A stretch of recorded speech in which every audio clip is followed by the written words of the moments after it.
আমার শ্রদ্ধেয় এবং প্রিয় মা বোনদের জন্য একটা হাদিস বলবো, খালি একটা হাদিস।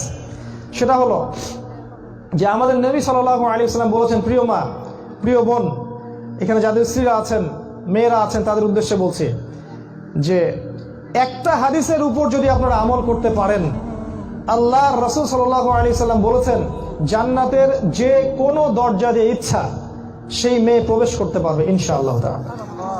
এই সুযোগটা আল্লাহ পাক ছেলেদের জন্য রাখেন নাই, মেয়েদের জন্য রেখেছেন। আমি আমার ক্ষুদ্র জ্ঞানে যেটা উপলব্ধি করছি, ক্ষুদ্র জ্ঞানে, সেটা হলো যে মেয়েদের জন্য জান্নাতে যাওয়া যতটা সহজ অন্য কোনো শ্রেণীর মানুষের জন্য এতটা সহজ নয়। একইভাবে মহিলাদের জন্য জাহান্নামে যাওয়া যত সহজ অন্য কোনো সৃষ্টির জন্য এত সহজ নয়। কেন?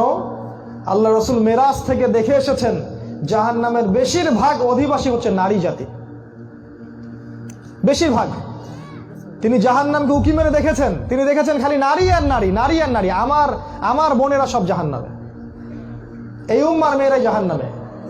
কারণ এই উম্মার মধ্যে মেয়েদেরকে নিয়ে এমন কিছু করা হবে, মেয়েরা ভালো করে শোনেন, উম্মতে মুহাম্মাদির ক্ষেত্রে মেয়েদের সাথে এমন কিছু করা হবে এই দুনিয়াতে যাতে মেয়েরা পর্দায় থাকতে না পারে, মেয়েরা স্বামীর আনুগত্য করতে না পারে, মেয়েরা 5 ওয়াক্ত নামাজ ঠিক মতো পড়তে না পারে, যাকাত দিতে না পারে, রোজা রাখতে না পারে, ইসলামের বেসিক জ্ঞান যেন তারা অর্জন করতে না পারে, এমন কিছু একটা মেয়েদের সাথে করা হবে এই জামানায়।